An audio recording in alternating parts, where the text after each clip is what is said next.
नमस्कार मित्रांनो, मी अमर स्पर्धा मित्र चॅनलमध्ये आपलं स्वागत करतो। मित्रांनो, आज या व्हिडिओमध्ये आपण पाहणार आहोत इंग्लिश व्होकॅब्युलरी या घटकावर विचारण्यात आलेले प्रश्न। मित्रांनो, सर्व प्रश्न antonym, synonym, one word substitution, idiom, phrases असतील किंवा स्पेल एररचे प्रश्न असतील, हे सर्व प्रश्न आपण या व्हिडिओमध्ये कव्हर केलेले आहे आणि हा व्होकॅब्युलरीचा 5वा पार्ट आहे। चला आपल्या व्हिडिओला सुरुवात करूया। पहिला प्रश्न काय म्हणतो बघा, select the most appropriate antonym of the given word और अंडरलाइन वर्ड। एक शब्द दिलाय, त्याचा तुम्हाला अँटोनिम विरुद्धार्थी शब्द शोधायचा आहे। वर्ड दिलाय तुमच्याकडे सेगॅशियस, हा SSC MTS परीक्षेत विचारलेला आहे।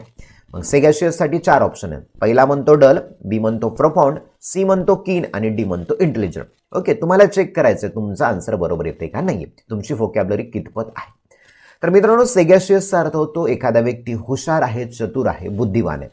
मग चतुर आहे, हुशार आहे, बुद्धिमान आहे याच्या विरुद्धार्थी शब्द शोधा, जो आहे आपल्याकडे option number first dull. Okay, पाहूया इतर शब्दांचे अर्थ। बघा सेगॅशियस काय म्हणतो, having or showing good judgement and understanding, म्हणजे एखाद्या जवळ असणं किंवा शोईंग म्हणजे दाखवणं, गुड जजमेंट अँड अंडरस्टँडिंग म्हणजे एखादी गोष्ट चांगल्या पद्धतीने समजते किंवा त्याचा न्याय निवाडा कशा पद्धतीने करायचा, काय चूक काय बरोबर हे ज्या व्यक्तीला समजतं त्याला सेगॅशियस प्रवृत्तीचा प्राणी किंवा माणूस असं तुम्ही म्हणू शकता। ओके, प्राण्यासंबंधी सुद्धा हा शब्द वापरतात, सेगॅशियस ॲनिमल, ज्ञानी माणूस किंवा ज्ञानी प्राणी। नंतर बघा dull, not interesting or exciting, एखाद्या गोष्टीची त्याला आवड नाही, इंटरेस्टिंग नाही, एक्साइटिंग नाही, त्याला तुम्ही डल असं म्हणू शकता, म्हणजे मूर्ख किंवा मठ्ठ असं आपण म्हणू शकता। नंतर येतो profound, showing a clear and deep understanding of serious matter. बघा, सिरियस मॅटर एखाद्या गंभीर प्रकरणाविषयी खूप खोलवर तुमची अंडरस्टँडिंग, खोलवर समज आहे, ज्ञान आहे, विचारपूर्वक केलेली गोष्ट आहे, त्याला तुम्ही प्रोफाउंड असं म्हणता। मग प्रोफाउंडचा अर्थ होतो खोल किंवा विद्वत्तापूर्ण केलेले विचार किंवा केलेले लिखाण, त्याला प्रोफाउंड असं म्हणू शकता। तुम्ही बऱ्याच वेळा प्रोफाउंड नॉलेज हा शब्द ऐकला असेल। ओके, नंतर आहे कीन, व्हेरी इंटरेस्टेड इन समथिंग म्हणजे उत्सुक, एखाद्या गोष्टीमध्ये खूप इंटरेस्ट दाखवणं किंवा आपण त्याला म्हणूया खूप उत्साह दाखवणं, त्याला कीन असं आपण म्हणतो। कीनचा अर्थ उत्सुकता, एखादी गोष्ट जाणून घेण्याची इच्छा असणं, त्याला कीन म्हणायचं। नंतर intelligent, having or showing the ability to understand and think, म्हणजे अशी क्षमता की जो व्यक्ती अंडरस्टँड करू शकतो, समजू शकतो, थिंक विचार करू शकतो, त्याला तुम्ही इंटेलिजंट असं म्हणू शकता। मग मित्रांनो, या क्वेश्चनमध्ये सेगॅशियसचा विरुद्धार्थी विचारला, मग विरुद्धार्थी झाला डल। ओके, जर त्याचा सिनोनिम समानार्थी विचारला असता तर मग इंटेलिजंट त्याला येऊ शकला असता। ओके, चला नेक्स्ट बघा, find out the correct synonym. Okay, I don't know why she wears this eccentric outfit. Okay, असे प्रश्न सध्या विचारत आहेत। इसेंट्रिक शब्दाला अधोरेखित केले आणि याच्यासाठी 4 ऑप्शन आहेत समानार्थीसाठी। एक म्हणतो एक्सपेन्सिव्ह, बी म्हणतो एलिगंट, सी म्हणतो बिझारे आणि डी म्हणतो लॅविश। ओके, मग या इसेंट्रिकचा अर्थ जर तुम्हाला कळत नसेल तर सेंटेन्स वाचा, त्यावरून काय अर्थ लागतो का बघा। I don't know why she wears this eccentric outfit, I don't know मला माहित नाही ती का असे इसेंट्रिक विचित्र किंवा विक्षिप्त प्रकारचे आउटफिट म्हणजे कपडे परिधान करते। ओके, मग विक्षिप्त किंवा विचित्र यासाठी करेक्ट सिनोनिम येतो ऑप्शन नंबर सी बिझारे। ओके, पाहता सर्व शब्दांचे अर्थ, महत्त्वाचे शब्द लिहून घ्या। Eccentric, behaving in a strange or unusual, behaving वागणे, स्ट्रेंज विचित्र प्रकारचं, युज्युअल म्हणजे नेहमीप्रमाणे, अनयुज्युअल म्हणजे नेहमीप्रमाणे नसणं। ओके, मग नेहमीप्रमाणे वागणं नसणं किंवा विचित्र प्रकारे वागणं त्याला इसेंट्रिक असं आपण म्हणू शकतो, म्हणजे विक्षिप्त प्रवृत्तीचा विलक्षण असा माणूस।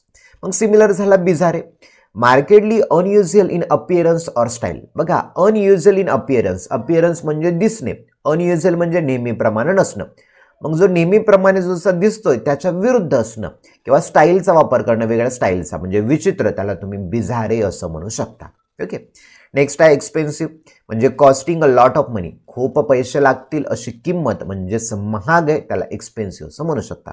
स्वस्त असेल त्याला चीप म्हणू शकता। नंतर येतो elegant, having a good or attractive style. बघा, having a good or attractive style म्हणजे एखादा व्यक्ती दिसायला चांगला आहे, मोहक आहे, आकर्षक आहे, अट्रॅक्टिव्ह आहे, त्याला तुम्ही इलिगंट असं म्हणू शकता, अत्यंत मोहक व्यक्तिमत्व असं म्हणू शकता। असेच अवघड शब्द परीक्षेमध्ये विचारतात। ओके, त्यामुळे याच्याकडे दुर्लक्ष करू नका। नंतर आहे बघा lavish, giving or spending a large amount of money म्हणजे वाजवीपेक्षा जास्त। बघा, giving or spending a large amount of money, giving देणे, स्पेंडिंग म्हणजे खर्च करणे, लार्ज अमाऊंट ऑफ मनी म्हणजे जेवढे पैसे खर्च करायचे त्यापेक्षा जास्त प्रमाणामध्ये पैसे खर्च करण्याची ज्याची प्रवृत्ती असते त्याला तुम्ही लॅविश असं म्हणू शकता। ओके, चला नेक्स्ट बघा. Select the option that can be use as a one word substitute. One word सबस्टिट्यूटचा प्रश्न आहे. प्रश्न म्हणतो वन हू हेट्स मॅनकाइंड, यासाठी एक वन वर्ड सबस्टिट्यूट सांगा. ए म्हणतो अल्ट्रुइस्ट, बी म्हणतो कम्पेअर, सी म्हणतो मॅलव्हलंट आणि डी म्हणतो मिसॅन्थ्रॉपी. मग वन हू हेट्स मॅनकाइंड म्हणजे असा व्यक्ती किंवा मॅनकाइंड मानवजात ची ज्याचा तिरस्कार केला जातो, ओके, त्याला काय म्हटलं जातं. ओके, तर मित्रांनो यासाठी ॲक्युरेट आन्सर आपल्याकडे ऑप्शन नंबर डी म्हणजेच काय तर मिसॅन्थ्रोप तुम्ही त्याला म्हणू शकता. ओके, बघा मिसॅन्थ्रोपचा अर्थ काय होतो. वन हू हेट्स मॅनकाइंड म्हणजे असा व्यक्ती जो मानवाचा द्वेष करतो त्याला मिसॅन्थ्रोप असं म्हणू शकता. ओके, नंतर येतो altruist, a person unselfishly concern for or devoted to the welfare of other. A person असा व्यक्ती. मित्रांनो सेल्फिशलीचा अर्थ होतो स्वार्थीपणे, अनसेल्फिशली म्हणजेच काय तर निस्वार्थीपणे. ओके, म्हणजे स्वतःचा स्वार्थ विचारात न घेता. कन्सर्न म्हणजे चिंता करणे, म्हणजे निस्वार्थपणे एखाद्या व्यक्तीची चिंता करणं किंवा डिवोटेड समर्पण करणं. एक एक शब्द बघा, डिवोटेड समर्पण करणं. वेलफेअर म्हणजे समाज कल्याण, अदर्स म्हणजे इतरांच्या, म्हणजे इतरांचं कल्याण व्हावं याची चिंता करणारा जो असतो किंवा दुसऱ्यांच्या कल्याणाची चिंता वाहणारा जो असतो त्याला तुम्ही अल्ट्रुइस्ट असं म्हणू शकता. ओके, कम्पेअर बघा, a person who entertains the audience and introduces the different performance in a show. बघा, अ पर्सन असा व्यक्ती हू एंटरटेन द ऑडियन्स, जे प्रेक्षक वर्ग असतात ना ऑडियन्स, त्यांचं एंटरटेन मनोरंजन करतो किंवा इंट्रोड्यूस करतो. जे लोक परफॉर्म करण्यासाठी स्टेजवर आलेले असतात त्यांची ओळख करून देतो त्याला तुम्ही कम्पेअर कार्यक्रमाचे संचलन करणारा म्हणू शकता. ओके, नंतर आहे मेलव्हलंट म्हणजे having or showing a desire to harm. बघा, having or showing a desire म्हणजे अशी इच्छा की इतरांना हार्म करावं, दुखापत करावं, इजा करावं अशी ज्याची इच्छा असते तो द्वेषपूर्ण व्यक्ती असतो, त्याला मेलव्हलंट असं तुम्ही म्हणू शकता. ओके, आता पाहूया मित्रांनो क्वेश्चन नंबर 4. हा क्वेश्चन म्हणतो बघा, select the incorrectly spelled word. आता मित्रांनो बरेच ऑप्शनमध्ये येतात करेक्ट स्पेलिंग ओळखा, बऱ्याच प्रश्नांमध्ये विचारतात इनकरेक्ट स्पेलिंग ओळखा. ओके, वाचूया आपण. ए म्हणतो स्विमिंग, बी म्हणतो बोरिंग, सी म्हणतो सॉवरिन, डी म्हणतो प्रिझर्व. मग चुकीची स्पेलिंग तुम्हाला ओळखायची आहे. तर पाहता क्षणी तुम्हाला कळतं की ऑप्शन नंबर बी मध्ये चुकीचं आहे. बघा, BOROWING, तर ॲक्युरेट स्पेलिंग येते मित्रांनो BORROWING. ओके, बॉरो म्हणजे उसनवार घेणं. ओके, बघा स्विमिंग म्हणजे पोहणे, बॉरो म्हणजे उसनवार घेणं, सॉवरिन म्हणजे स्वायत्त देश असणारं, प्रिझर्व म्हणजे एखादी गोष्ट टिकून ठेवणं, जतन करणं, त्याला प्रिझर्व असं म्हणू शकता. ओके, चला नेक्स्ट क्वेश्चन कडे. Select the most appropriate meaning of the idiom given in bold or underline in the following question. बघा, idiom an eye wash. Okay, A म्हणतो इन अ रायटिंग, ओके, लिखित स्वरूपात. बी म्हणतो अ प्रिटेन्स म्हणजे एखाद्या गोष्टीचं ढोंग करणं, बतावणी करणं किंवा खोटी सबब, खोटं कारण देऊन एखादी गोष्ट करणं. नंतर सी म्हणतो अवॉइड टॉकिंग, अवॉइड म्हणजे टाळणं, तर बोलणं टाळणं. डी म्हणतो अ रेअर इव्हेंट, रेअर म्हणजे काय तर दुर्मिळ, दुर्मिळ झालेला प्रसंग. ओके, मग मित्रांनो ॲन आय वॉश म्हणजे एखाद्यावरती धूळफेक करणं किंवा त्याला खोटं कारण देणं, खोटी सबब सांगून त्याच्याकडून काहीतरी काम करून घेणं म्हणजे त्याच्या डोळ्यामध्ये धूळ फेकणं असं आपण त्याला म्हणू शकतो. मग यासाठी ऑप्शन नंबर बी येतो प्रिटेन्स. प्रिटेन्स अर्थ सेम होतो, ढोंग करणं, एखाद्याला बतावणी करणं, खोटं कारण देऊन त्याच्याकडून काम करून घेणं म्हणजे आय वॉश, त्याच्या डोळ्यामध्ये धूळ टाकणं. बघा example, the business deal offer to Harish by his partner was an eye wash. बघा, business deal offer to Harish, जी बिझनेसची डील होती ना हॅरिशला ऑफर करण्यात आली, काय म्हणून तर त्याचा एक पार्टनर म्हणून त्याला एक आय वॉश दिलं, त्याच्या डोळ्यामध्ये एक धूळ टाकली, तुला बिझनेसचा पार्टनर बनवतो म्हणून तुझ्याकडून सर्व पैसे त्याच्या मित्राने, हरीशच्या मित्राने घेऊन टाकले आणि मग त्याच्या डोळ्यामध्ये आय वॉश केलं म्हणजेच काय तर धूळ फेकली, त्याच्यासोबत ढोंग केलं, बतावणी केलं. नेक्स्ट बघा, आता select the most appropriate synonym of the given word. Synonym समानार्थी शब्द. वर्ड तुमच्याकडे सेक्रेड. ओके, सेक्रेड साठी 4 ऑप्शन. ए म्हणतो कॉन्सिक्रेटेड, बी म्हणतो सबमिसिव्ह, सी म्हणतो पॅशनेट, डी म्हणतो ॲडमेट. मित्रांनो सेक्रेडचा अर्थ होतो पवित्र गोष्ट एखादी किंवा पवित्र स्थळ. सेक्रेड प्लेसेस हा तुम्ही शब्द ऐकला असेल म्हणजे पवित्र स्थळ. मग पवित्र या शब्दाशी असणारं तुम्हाला समानार्थी शब्द शोधायचा आहे. ओके, मग याचा ॲक्युरेट आन्सर मित्रांनो ऑप्शन नंबर ए कॉन्सिक्रेटेड. पाहूया सर्व शब्दांचे डिटेल अर्थ. बघा सेक्रेड काय म्हणतो, connected with God or religion. बघा, connected with God or religion म्हणजे एखाद्या देवाशी, एखाद्या धर्माशी जोडला गेलेला, पवित्र आहे, त्याला तुम्ही सेक्रेड असं म्हणू शकता. दुसरं आहे बघा कन्सिक्रेटेड म्हणजेच काय, to officially make something holy to be used for religious ceremonies. Okay बघा, to officially make something holy म्हणजे ऑफिशियली म्हणजेच कार्यालयीन पद्धतीने असं घोषित करणं की ती स्थळ कसं आहे, होली आहे, पवित्र आहे, धार्मिक आहे. आणि ते रिलिजियस सेरिमनी, रिलिजियस म्हणजे धार्मिक, सेरिमनी म्हणजे समारंभ, धार्मिक समारंभासाठी ज्या स्थळाचा एक पवित्र स्थळ म्हणून वापर करण्यात येतो त्याला कॉन्सिक्रेटेड प्लेस म्हणतात. म्हणून सेक्रेडला सिनोनिम झाला कॉन्सिक्रेटेड. ओके, नेक्स्ट बघा सबमिसिव्ह. सबमिसिव्हचा अर्थ ready to obey other people and do whatever they want. बघा, ready to obey other people म्हणजे इतर लोकांचा जे काही ते म्हणत आहे त्यांची आज्ञा पालन करण्यासाठी, स्वीकारण्यासाठी तयार असणारा, किंवा do whatever they want त्यांना जे करायचे ते करू देणारा माणूस जो असतो त्याला सबमिसिव्ह प्रवृत्तीचा म्हणू शकता. बघा, दुसऱ्याचं वर्चस्व स्वीकारणारा, ओके, दुसऱ्याची आज्ञा पाळणारा म्हणजे आज्ञाधारक, त्याला सबमिसिव्ह असं म्हणू शकता. नंतर आहे पॅशनेट. पॅशनेट बघा, showing or caused by very strong feeling. बघा, शोईंग ऑर कॉज्ड म्हणजे एखादी गोष्ट दाखवणं किंवा कारण दाखवणं, व्हेरी स्ट्रॉंग फिलिंग, तीव्रत्वाच्या भावना असणारा, मग त्याला पॅशनेट म्हणूया. एखाद्या गोष्टीची तीव्र आवड घेऊन तो त्याचं काम पूर्ण करतोय त्याला पॅशनेट प्रवृत्तीचा माणूस असं तुम्ही म्हणू शकता. नंतर येतो ॲडॅमंट. ॲडॅमंट बघा, unwilling to be persuaded to change an opinion or decision. Unwilling मित्रांनो बघा, विलिंग म्हणजेच काय तर इच्छा असणं, अनविल म्हणजे इच्छा नसणं. मग इच्छा नाहीये कशाची, persuaded to change an opinion. Persuade मन वळवणे, चेंज बदलणं, ओपिनियन म्हणजे मत, स्वतःचं मत किंवा स्वतःचा डिसिजन बदलण्याची ज्याच्यामध्ये तयारी नाहीये, इच्छा नाहीये त्याला ॲडॅमंट असं म्हणतो. म्हणजे स्वतःचे मत जो व्यक्ती बदलत नाहीये, काहीही झालं तरी स्वतःचे मत न बदलणारा जो व्यक्ती असतो त्याला आपण ठाम, निश्चल असं म्हणतो. त्याला इंग्रजीमध्ये ॲडॅमंट असं म्हणतात. ओके, चला नेक्स्ट बघा, select the option that correct the misspelled words in the given sentence. वाक्य दिले, त्या वाक्यामध्ये मिसस्पेल्ड म्हणजेच काय तर चुकीची स्पेलिंग आहे. ओके, तर या वाक्यामध्ये चुकीची स्पेलिंग आहे. ऑप्शन तुम्हाला असं शोधायचं आहे ज्याच्यामध्ये वाक्याची करेक्ट स्पेलिंग असणार आहे. बघा, the anti terrorist squad is investigating this case. Okay, बघा, anti terrorist squad is investigating this case. वाचा एकदम डिटेलमध्ये आणि बघा, थोडासा वेळ घ्या, व्यवस्थित वाचा. बघा, anti-terrorist squad is investing this case. The anti-terrorist squad is investing this case. The anti-terrorist squad is investing in this case. Same same same आहे. महत्वाचं काय, स्पेलिंग ओळखा. बघा, इथे TERORIST पाहिजे. ओके, तर मित्रांनो ऑप्शन नंबर 4 आहे. बघा, TRRORIST. इथे एक झालं. SQUOD नसतं, SQUAD स्क्वॉड असतो. म्हणजे आतंकवाद्यांचा जो स्क्वॉड असतो ना, समूह, त्याला स्क्वॉड असं म्हणायचं. परत बघा, आणखी कुठे होतं काय, इन्व्हेस्टिगेटिंग दिलं इथं याच्यामध्ये. ओके, काय करायचंय, INVESTIGATING, इन्व्हेस्टिगेटिंग असं पाहिजे. ओके, चला नेक्स्ट बघूया आपण.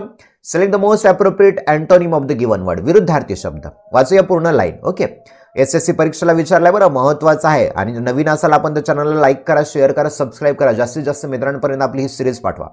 बघा, we had hundreds of courageous scientist. बघा, वी हॅड आमच्याजवळ हंड्रेड्स ऑफ करेजियस सायंटिस्ट, आमच्याकडे 100 असे काय होते, धाडसी.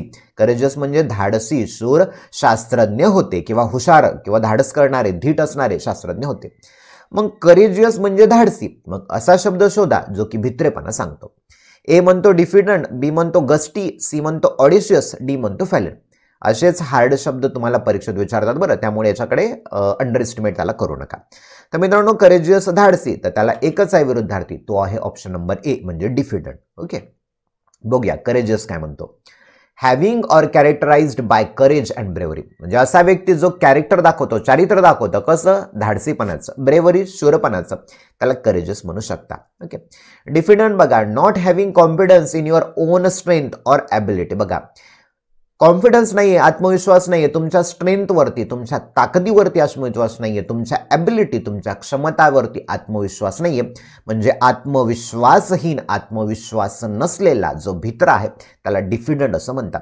मग करेजियसला विरुद्धार्थी झाला डिफिडंट. ओके, नंतर बघा गस्टी. गस्टीचा having or showing courage, determination and spirit. बघा, having or showing courage. Having म्हणजे जवळ असणं, शोईंग म्हणजे दाखवणं, करेज म्हणजे धैर्य, डिटर्मिनेशन म्हणजे निश्चय, स्पिरिट म्हणजेच काय, एखादी गोष्ट करण्याची तुमच्या मनामध्ये असणारा उत्साह असतो, जी हिम्मत असते, त्याला गट्सी असं त्याला म्हणतात.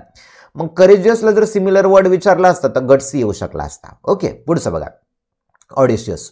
Willing to take risk or do something shocking. बघा, विलिंग टू टेक रिस्क घ्यायला तयार असलेला, किंवा टू डू समथिंग शॉकिंग म्हणजे धीट आणि धाडसी, त्याला ऑडेशियस असं म्हणू शकता. Okay.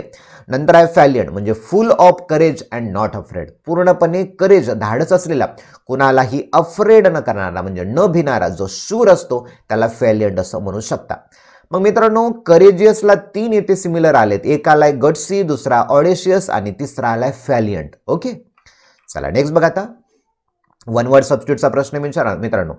One who collect stamp म्हणजे असा व्यक्ती जो स्टॅम्प कलेक्ट करतो, गोळा करतो, त्याला काय म्हणतात?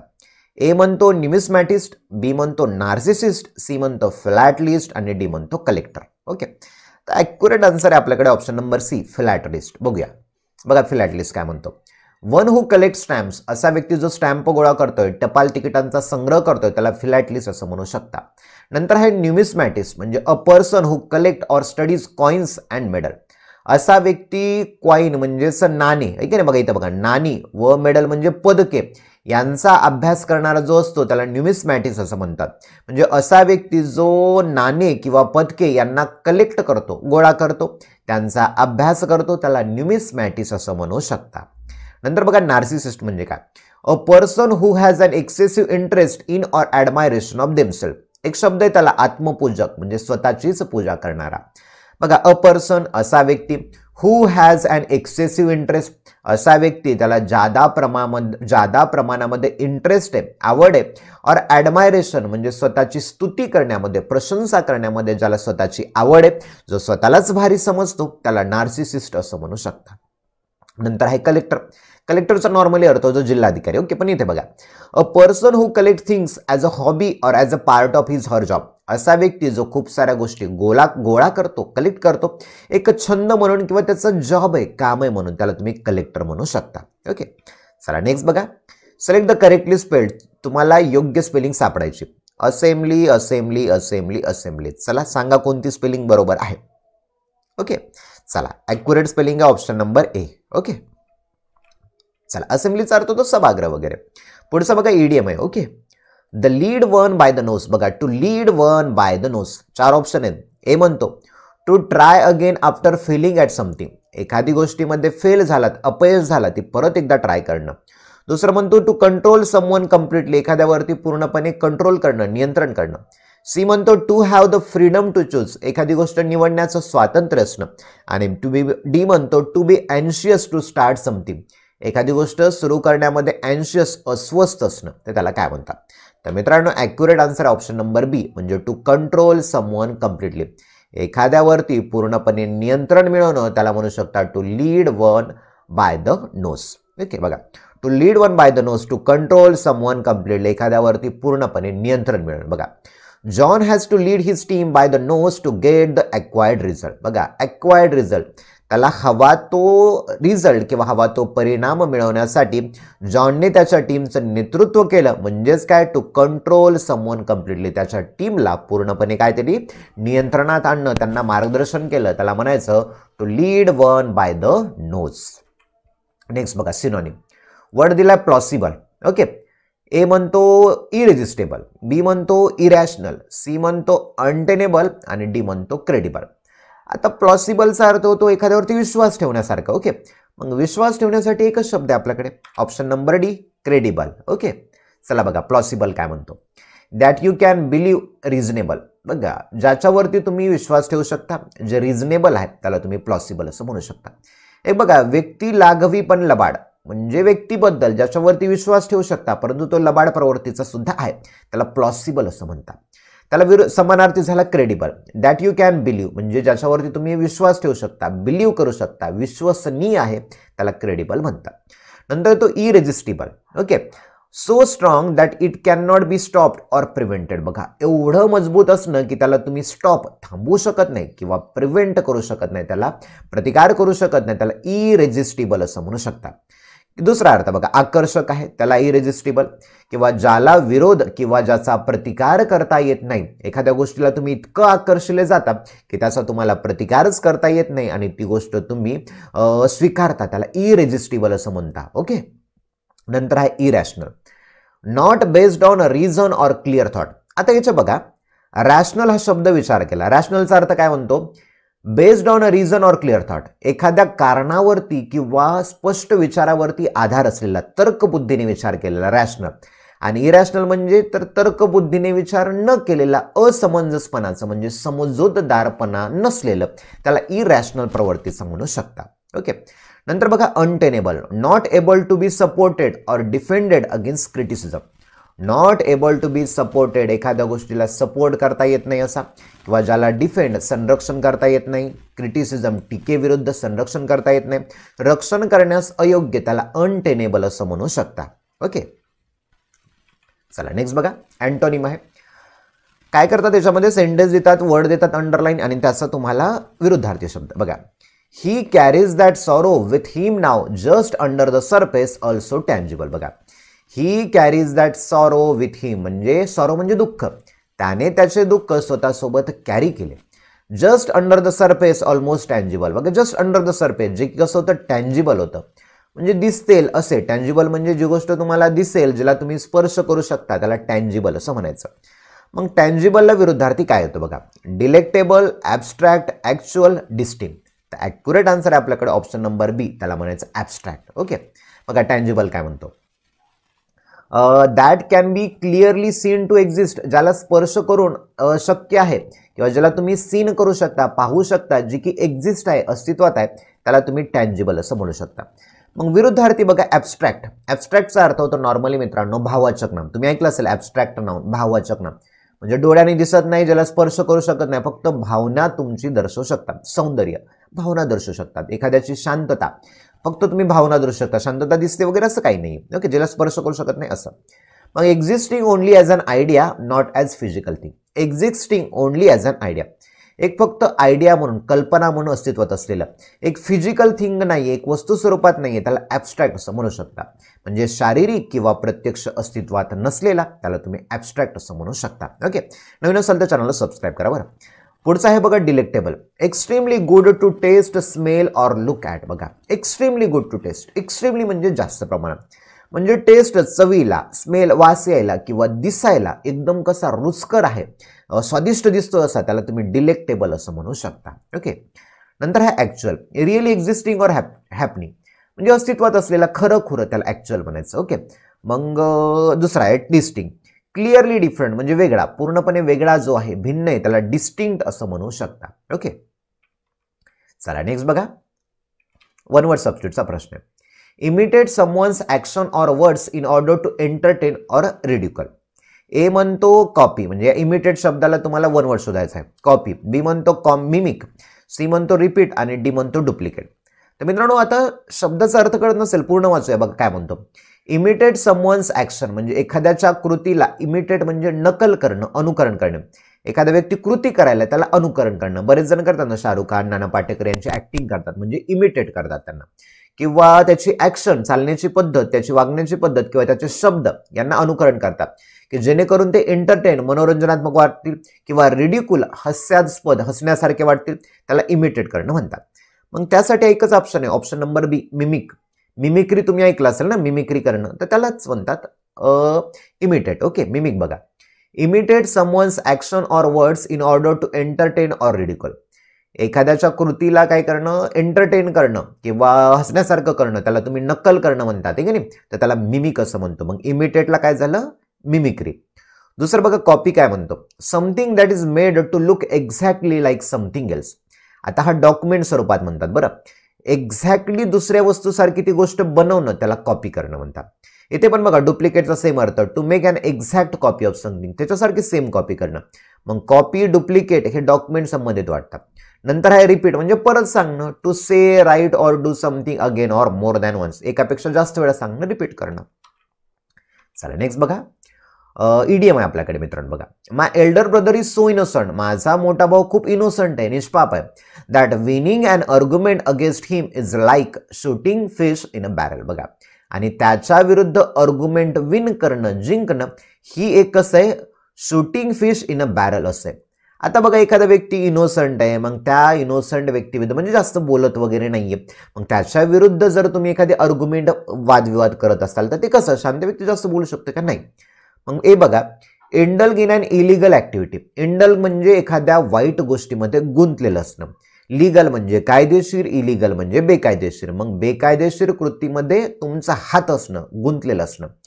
बी म्हणतो एक्सेप्शनली इझी टू, एक्सेप्शनल अपवादात्मक एवढं सोपं असणं. ओके, आता इनोसंट व्यक्ती आहे म्हणजेच काय त्याच्या विरुद्ध बोलणं काय सोपं असेल, मग हे येऊ शकतं. सी म्हणतो आस्किंग फॉर चॅरिटी, चॅरिटी म्हणजेच काय तर दानधर्म करणं त्याला आपण म्हणू शकतो. डी मेकिंग समवन अनइझी म्हणजे एखाद्याला अनइझी करणं, अस्वस्थ करणं.